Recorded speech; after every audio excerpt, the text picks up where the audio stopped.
Dipersilakan dulu.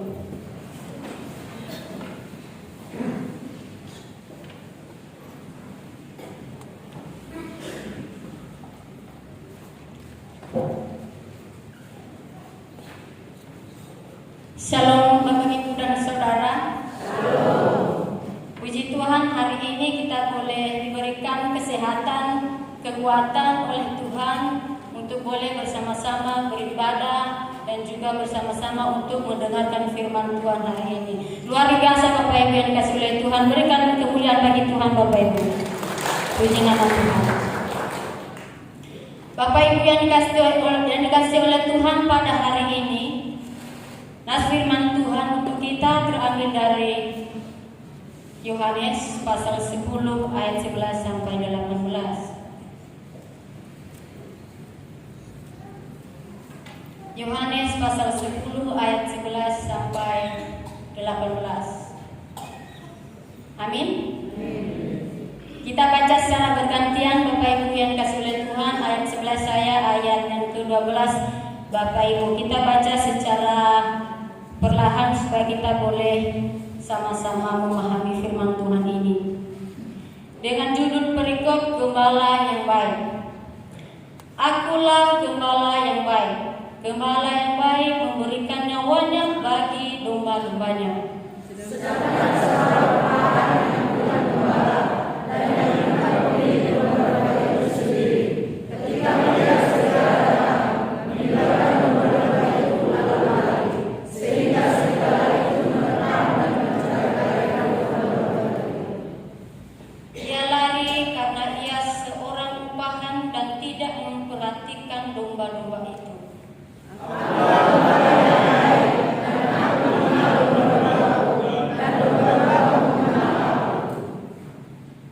Sama seperti Bapa mengenal aku dan aku mengenal Bapa, dan aku memberikan nyawaku bagi domba-dombaku.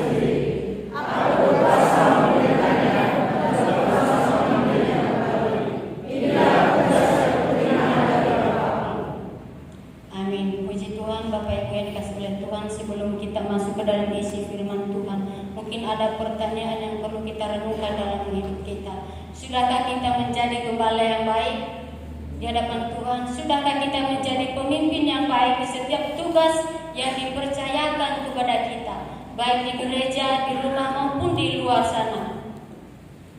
Sudahkah kita menjadi teladan yang baik di hadapan Tuhan, di hadapan semua orang, atau masih belum? Mari kita renungkan dalam hati kita masing-masing. Yang kedua, sudahkah kita menjadi orang-orang atau umat Tuhan yang taat kepada Tuhan selama ini? Jika belum, mari kita renungkan dalam hati kita masing-masing. Bapak Ibu yang dikasihi oleh Tuhan, firman Tuhan hari ini tema kita Tuhan Gembala yang Baik. Gembala yang baik adalah gembala yang menjaga sekaligus membukakan pintu bagi domba-dombanya. Sedangkan domba-domba di dalam Alkitab, dalam firman Tuhan kita pada hari ini Bapak Ibu, binatang yang lemah, yang hidupnya bergantung penuh kepada pemeliharaan gembala. Sedangkan dalam firman Tuhan yang sudah kita baca tadi, seorang upahan di sini Bapak Ibu, seseorang yang bekerja kepada gembala, dia digaji dan ada tugas yang dipercayakan kepada mereka sebagai seorang upahan yang ditugaskan oleh gembala. Namun seringkali Bapak Ibu yang dikasihi oleh Tuhan, seorang upahan ini sering gagal dalam tugas-tugas yang dipercayakan kepada mereka. Bapak Ibu yang dikasihi oleh Tuhan, dalam firman Tuhan saat ini ayat 11 sampai ke ayat 13. Di situ tampak bahwa Yesus sedang membedakan dirinya kepada seorang upahan. Yesus mengatakan, akulah gembala beda dengan pada seorang uppahan yang hanya menerima gaji, yang hanya mementingkan diri sendiri, tetapi tidak mempedulikan domba-domba. Bapak Ibu yang dikasihi oleh Tuhan, gembala dalam firman Tuhan hari ini menggambarkan pribadi Yesus, sedangkan domba-domba menggambarkan kita sebagai umat Tuhan. Dan juga seorang uppahan menggambarkan orang yang dipercayakan dalam tugasnya, tetapi ia tidak melaksanakan tugasnya itu dengan baik. Dia hanya fokus pada kepentingannya sendiri. Itulah yang dinamakan seorang uppahan. Bapak Ibu yang dikasihi oleh Tuhan, pada konteks pada waktu itu, kaum gembala ini, jika ada misalnya gembala dia memiliki domba-domba, mereka terus berjuang untuk merawat domba-domba mereka. Mereka terus menjaga siang dan malam. Mereka juga menuntun domba-domba mereka itu, Bapak Ibu, supaya apa? Supaya domba-domba mereka tidak sesat, sama seperti di gambar yang sudah kita lihat, Bapak Ibu. Mereka menuntun domba-domba mereka, dan domba-domba itu akan mengikuti mereka. Mereka menuntun domba-domba mereka ke rumput-rumput yang hijau, yang subur, supaya domba-domba itu bisa hidup, Bapak Ibu yang dikasihi oleh Tuhan. Kemudian Bapak Ibu, seorang gembala pada waktu itu mereka juga mengenal domba-domba mereka. Warna-warna bulu domba mereka kenal, apalagi mereka memberikan nama, Bapak Ibu. Kalau kita melihat di ayat sebelumnya, mereka memberikan nama domba-domba itu di Yohanes pasal 10 ayat 3. Di ayat yang sudah kita baca sebelum itu, mereka memberikan nama. Jadi kalau ada domba mereka, misalnya ada domba yang hilang, mereka tahu. Mereka tahu kalau domba mereka hilang, mereka berusaha sampai mereka mendapatkan domba itu. Menjadi gembala yang baik, Bapak Ibu, tidaklah mudah. Banyak yang harus dikorbankan. Seperti gembala ini, dia berkorban untuk tidak tidur, setiap malam dia menjaga, dan juga setiap hari dia terus menuntun. Kemudian Bapak Ibu, walaupun panas atau hujan-hujanan, dia rela demi domba-dombanya. Inilah gembala yang baik, Bapak Ibu. Lalu bagaimana dengan seorang uppahan? Seorang uppahan karena dia hanya digaji, jadi dia hanya memikirkan gajinya. Yang penting hari ini saya sudah bekerja, soal yang lain-lain tidak dipikirkan. Jadi di setiap tugas yang dipercayakan kepada mereka, Bapak Ibu yang dikasihi oleh Tuhan, mereka sering kali gagal. Kenapa? Karena ketika ada misalnya binatang buas yang mau menerkam domba-domba itu, mereka tidak mau menolong. Malah mereka menyelamatkan diri mereka sendiri, Bapak Ibu. Beda dengan seorang gembala tadi, mereka mau berkorban untuk menyelamatkan domba-domba mereka agar tidak mati, Bapak Ibu yang dikasihi oleh Tuhan. Tetapi seorang uppahan tadi, mereka tidak memperdulikan hal itu. Mereka melarikan diri demi keselamatan mereka. Mereka tidak memperdulikan domba-domba yang saat itu sedang diterkam oleh binatang buas. Seperti dalam firman Tuhan tadi, serigala itu mencerai-beraikan binatang-binatang itu atau domba-domba itu. Bapak Ibu yang dikasihi oleh Tuhan, gembala yang baik di sini menggambarkan pribadi Yesus untuk umat-umatnya. Sedangkan seorang uppahan menggambarkan pribadi orang-orang Farisi pada waktu itu. Ini percakapan ini berawal ketika Yesus bercakapan dengan orang-orang Farisi. Menggambarkan pribadi orang-orang Farisi dalam setiap tugas yang percayakan kepada mereka. Mereka banyak menyeleweng ke hadapan Tuhan. Banyak tugas-tugas yang tidak sesuai di hadapan Tuhan yang mereka lakukan. Mereka seringkali hanya fokus pada diri mereka sendiri. Mereka seringkali tidak memperhatikan anggota mereka atau orang lain yang sedang kesusahan. Mereka membiarkan orang-orang lain kesusahan, Bapak Ibu. Mereka fokus pada hukum-hukum Taurat pada waktu itu, tetapi mereka mengabaikan kasih. Mereka mengabaikan rasa kepedulian kepada orang lain. Lalu apa hubungannya dengan Seringkali kita di setiap tugas yang dipercayakan, terkadang kita digambarkan seperti seorang upahan ini, yang dimana di setiap tugas seorang gembala ketika dipercayakan kepada dalam satu gereja, dia hanya fokus khotbah saja. Tetapi ketika ada jemaat yang sakit, tidak dibesuk, tidak diperhatikan. Ketika ada jemaat yang sedang bergumul, sedang membutuhkan, tidak diperhatikan. Itu ciri-ciri seorang upahan tadi, Bapak Ibu. Dia hanya mau enaknya saja, dia tidak mau merasakan yang pahit-pahit. Dan bukan hanya kepada gembala dalam gereja, Bapak Ibu, dan juga berlaku kepada setiap pribadi kita yang saat ini ditugaskan di mana-mana. Kita memiliki posisi yang berbeda-beda dalam tugas yang dipercayakan oleh Tuhan sesuai kemampuan kita, Bapak Ibu. Baik dalam keluarga, kita dipercayakan sebagai pemimpin keluarga, baik ibu rumah tangga maupun bapak rumah tangga. Juga kita dipercayakan di luar sana, Bapak Ibu, dalam suatu komunitas kita dipercayakan sebagai pemimpin. Sudahkah kita menjadi pemimpin yang baik? Atau sama seperti seorang upahan tadi, ketika ada terjadi kepada seseorang, kepada orang lain, kita tidak memperdulikan. Mari kita renungkan bersama, Bapak Ibu yang kasih oleh Tuhan. Jadi tidak salah jika Yesus mengatakan bahwa dirinya sama seperti gembala. Kenapa Yesus berkata seperti itu? Apa buktinya? Kita boleh melihat bersama-sama ayat yang ke-11, Bapak Ibu. Kita baca bersama-sama. 1, 2, 3.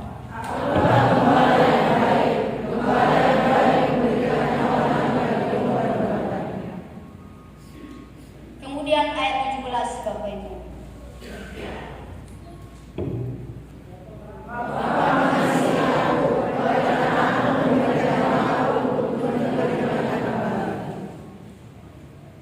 Dia mengatakan dirinya seorang gembala yang baik karena ia, Bapak Ibu, rela mengorbankan nyawanya untuk manusia, untuk kita.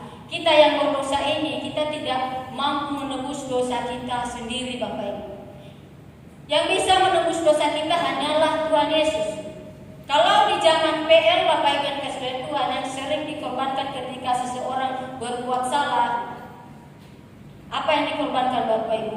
Yaitu domba-domba. Domba yang mengorbankan dirinya untuk gembalanya, tetapi dalam firman Tuhan hari ini terbalik. Bukan lagi domba-domba yang mengorbankan dirinya untuk manusia, tetapi gembala lah yang mengorbankan dirinya untuk menyelamatkan manusia. Tuhan tahu hidup kita telah rusak oleh dosa, Bapak Ibu.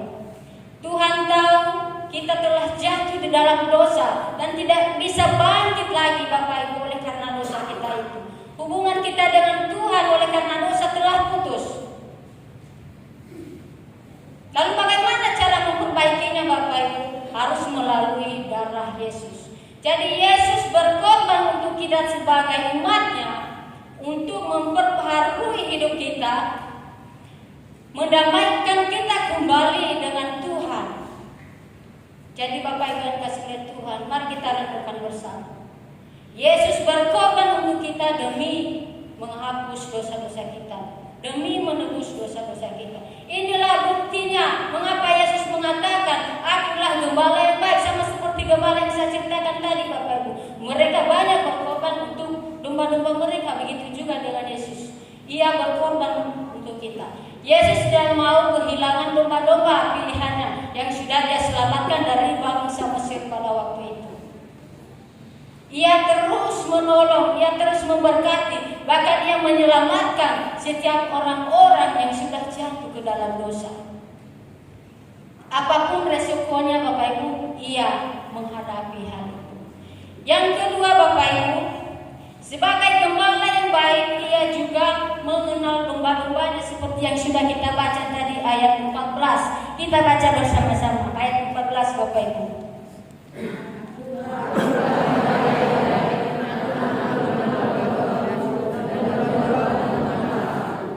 Kita garis bawahi, aku mengenal domba-dombaku. Yesus mengenal kita, Bapak Ibu. Jadi dari ujung kuku kaki kita ini sampai ke ujung rambut kita ini, Tuhan kenal semua. Tuhan tahu karakter kita, seperti apa. Orangnya ramah, emosional atau lain sebagainya, Tuhan tahu itu. Cepat marah atau cepat ngambek, Tuhan tahu. Tuhan mengenal semua apa yang ada dalam diri kita, Bapak Ibu. Tuhan tahu kalau hati kita saat ini sedang bersungut-sungut. Tuhan tahu kalau hati kita saat ini bukan di gereja, hanya badan saja di gereja, tapi pikiran sudah melayang kemana-mana. Tuhan tahu, Bapak Ibu. Jadi dalam hidup ini tidak ada yang perlu kita sembunyikan di hadapan Tuhan, karena Dia mengenal kita. Kenapa Tuhan mengenal kita? Karena kita adalah umat-Nya, Bapak Ibu, seperti gembala tadi kepada domba-dombanya.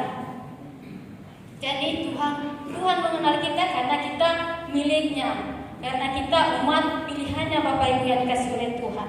Tuhan tahu kalau saat ini kita sedang bergumul. Tuhan tahu kalau saat ini kita sedang bercita-cita tinggi. Tuhan tahu. Oleh karena itu, berserahlah kepada Tuhan. Yang ketiga, Bapak Ibu, sebagai gembala yang baik, Dia mampu menuntun domba-dombanya seperti gambar yang tadi Bapak Ibu yang dikasih oleh Tuhan. Boleh ditampilkan deh. Yesus. Ini Bapak Ibu yang dikasih oleh Tuhan.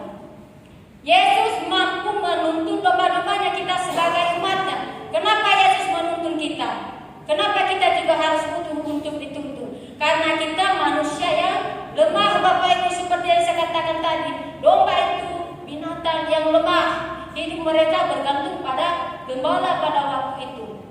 Kita manusia yang lemah. Atau ada manusia hebat di sini? Terkadang kita hebat oleh karena ilmu. Tetapi kalau kita kena serangan jantung, tidak hebat lagi kita, Bapak. Atau asam urat.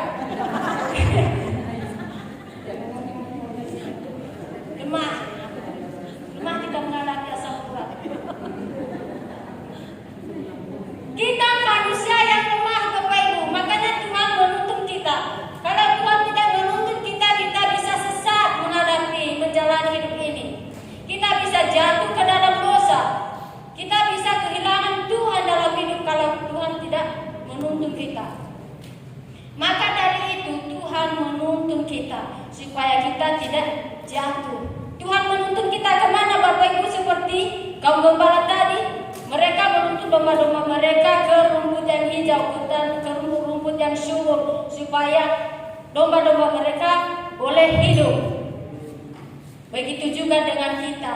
Tuhan menuntun kita ke jalan yang benar, ke kehidupan yang kekal. Kemana lagi, Bapak Ibu? Ke air yang tenang. Kemana lagi? Tuhan menuntun kita ke kehidupan yang kekal, Bapak Ibu. Supaya apa? Supaya kita semua beroleh keselamatan di hadapan Tuhan. Supaya kita semua beroleh kehidupan yang kekal. Walaupun kadang nanti hidup kita ini mati, kita meninggalkan dunia ini, tapi kalau kita sudah percaya kepada Yesus, kita akan tetap hidup. Sekalipun badan kita sudah mati. Percaya, Bapak Ibu? Masih ragu-ragu. Percaya? Amin. Harus amin. Untuk apa kita ibadah kalau tidak yakin? Harus yakin. Kemudian, Bapak Ibu, sebagai gembala yang baik, Dia juga mampu mempersatukan jemaat Tuhan. Kalau ada jemaat Tuhan, jemaatnya yang sudah tercerai-beraikan, asalkan kita datang kepada Tuhan yang mempersatukan. Seringkali dalam keluarga terjadi pertengkaran dan terjadinya perpisahan antara aku dan kau. Kenapa itu bisa terjadi, Bapak Ibu? Karena tidak ada iman di hadapan Tuhan. Makanya kalau ada masalah, Bapak Ibu, kalau misalnya si suami marah, seorang istri harus mengalah, menghadap Tuhan. Berikan Roh Kudus. Supaya apa? Supaya tidak terjadi perpisahan. Hanya di dalam Tuhan kita bisa satu. Hanya di dalam Tuhan, seperti dalam firman Tuhan ini, Bapak Ibu. Ayat 16C. Domba-domba itu harus kutuntun juga, dan mereka akan mendengarkan suaraku, dan mereka akan menjadi satu kawanan dengan satu gembala. Hanya di dalam Tuhan kita bisa satu. Tidak bisa dalam nama RT atau RW, atau di dalam nama Tina, tidak bisa. Kita hanya satu di dalam Tuhan. Jadi kalau kita mau menjadi satu dalam gereja ini, jadi marilah kita saling rendah hati, membuang keegoisan. Ketika ada misalnya sesuatu yang diperbicarakan, yang sedang diprogramkan, janganlah bertahan pada pendapat sendiri. Mari kita menghilangkan rasa keegoisan. Supaya apa? Supaya kita boleh tetap satu kawanan, satu gembala. Gembala kita siapa Bapak Ibu? Yaitu Yesus Kristus. Tetapi dalam gereja, gembala kita yaitu pendeta. Sekali lagi saya ulangi Bapak Ibu, bukti bahwa Yesus sebagai gembala yang baik yang pertama tadi adalah ia rela berkorban untuk umatnya. Yang kedua, ia mengenal domba-dombanya. Jadi kalau kita mau kesini kesana sini, mau sembunyi di mana, Tuhan mengenal kita. Yang ketiga, dia mau menuntun kita. Dia mampu menuntun kita dan melepaskan kita dari binatang buas atau kepada orang-orang jahat. Tuhan Yesus mampu menolong kita dari situ Bapak Ibu. Yang keempat, dia mampu mempersatukan jemaat yang sudah tercerai-beraikan. Ia mampu mempersatukan. Asalkan ada syaratnya, kita mau mendengar Tuhan, mendengar suara Tuhan. Bapak Ibu yang dikasihi oleh Tuhan, apa yang kita ambil dari firman Tuhan pada hari ini? Pesan firman Tuhan untuk kita lakukan dalam hidup kita. Bagaimana respon kita? Respon kita yang pertama adalah kita harus menjadi gembala yang baik. Teladan hidup kita adalah Tuhan Yesus. Dialah gembala yang baik. Oleh karena itu kita harus menjadi gembala yang baik, pemimpin yang baik, baik dalam keluarga maupun di komunitas manapun, di luar gereja, di dalam gereja, dalam posisi apapun atau tugas apapun yang dipercayakan kepada kita. Marilah kita menjadi gembala yang baik, yang bisa diteladani sama seperti pribadi Yesus, yang bisa mengasihi sesama, tidak egois, ada rasa kepedulian, saling menjaga, memperhatikan, merangkul, bisa mempersatukan, bukan untuk mencerai-beraikan. Jangan nanti ketika ini sudah aman-aman lalu kita datang tiba-tiba lalu kita melakukan perbuatan yang buruk sehingga jemaat Tuhan bisa tercerai-beraikan. Tetapi firman Tuhan hari ini mengajak kita untuk mempersatukan, bukan untuk mencerai-beraikan Bapak Ibu. Itu yang pertama. Respon kita yang kedua Bapak Ibu, kita juga harus mampu mengenal Tuhan kita.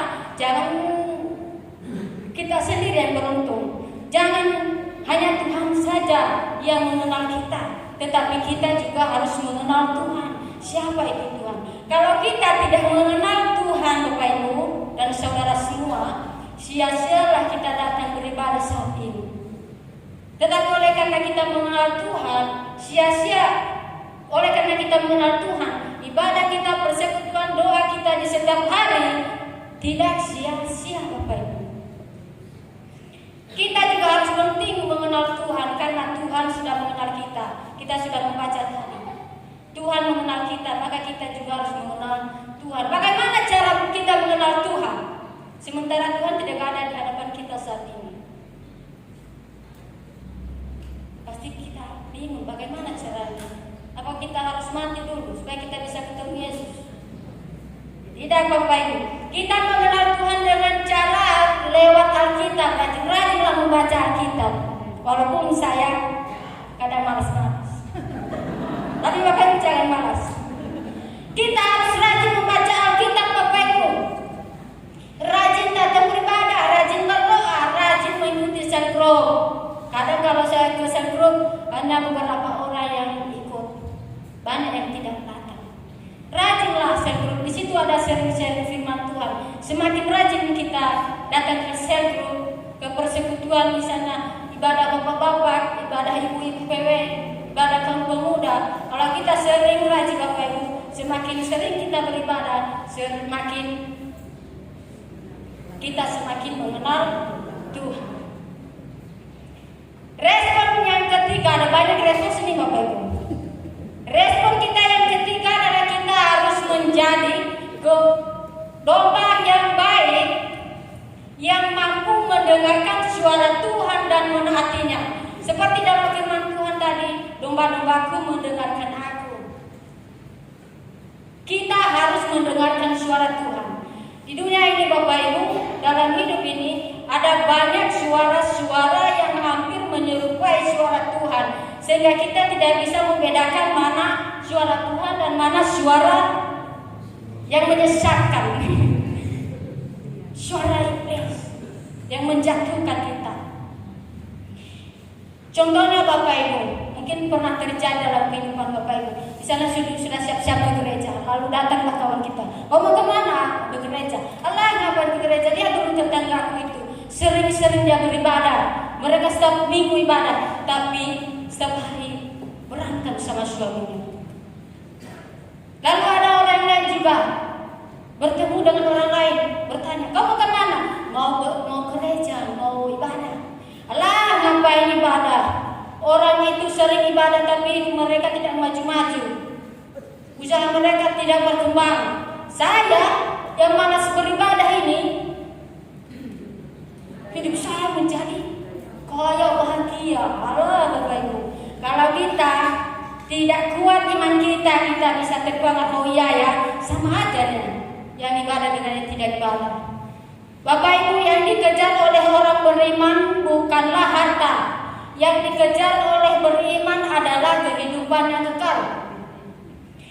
Iman tidak bisa ditinggal di dunia ini. Iman kita bisa bawa-bawa seumur hidup, ataupun ketika sudah mati, iman kita itu selalu terbawa. Tapi kalau harta Bapak Ibu tinggal di dunia ini, kita memiliki pesawat, rumah, surga apapun, tinggal di mana Bapak Ibu? Di dunia ini tidak akan kita bawa kalau sudah mati. Jadi Bapak Ibu yang kasih oleh Tuhan, kita harus mampu membedakan mana suara Tuhan, mana suara yang menjatuhkan kita, yang menggoyahkan iman kita. Terlebih-lebih Bapak Ibu, ajaran yang lain. Ajaran-ajaran ini Bapak Ibu, ada banyak itu yang mempengaruhi iman kita kepada Tuhan. Mungkin Bapak Ibu tahu ajaran yang baru, yaitu Kristen progresif. Ajaran ini Bapak Ibu yang dikasih oleh Tuhan mengajarkan bahwa Alkitab ini bukanlah Tuhan, bukanlah firman Tuhan, tetapi ini adalah tulisan manusia. Yang selanjutnya Bapak Ibu, mereka tidak percaya kalau ada surga dan neraka. Jadi kalau orang percaya dengan hal itu, jadi manusia bisa seenaknya melakukan kejahatan di dunia ini. Kenapa? Allah tidak ada yang menghukum, tidak ada penghakiman, tidak ada neraka. Padahal dalam ajaran Kristen ada surga dan neraka. Tempat orang-orang beriman akan di surga, sedangkan tempat orang-orang yang berdosa tentu di neraka. Bapak Ibu yang kasih oleh Tuhan, adalah juga ajarannya yang Bapak Ibu ini perlu saya bagikan untuk kita semua. Ajaran yang ketiganya adalah asal manusia melakukan kebaikan, masa Tuhan tidak menyelamatkan.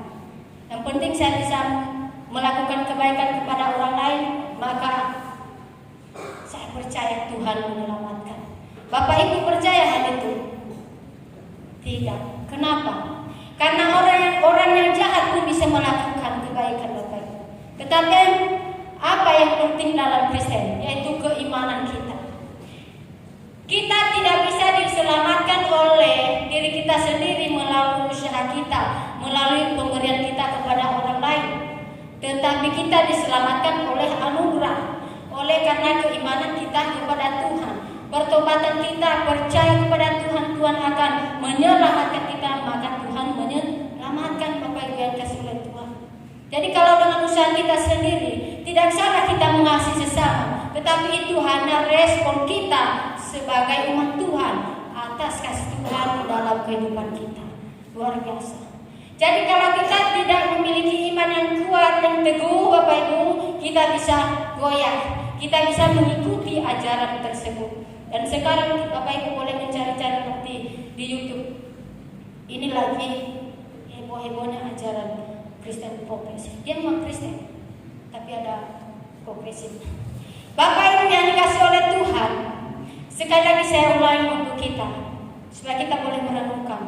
Yang pertama tadi, gembala yang baik rela berkorban untuk domba-dombanya. Yang kedua, gembala yang baik, dia mampu mengenal umatnya. Yang ketiga, gembala yang baik, ia mampu menuntun domba-dombanya atau hidup kita sebagai umat Tuhan, karena kita manusia yang lemah. Yang keempat, Bapak Ibu, Tuhan mampu mempersatukan kita.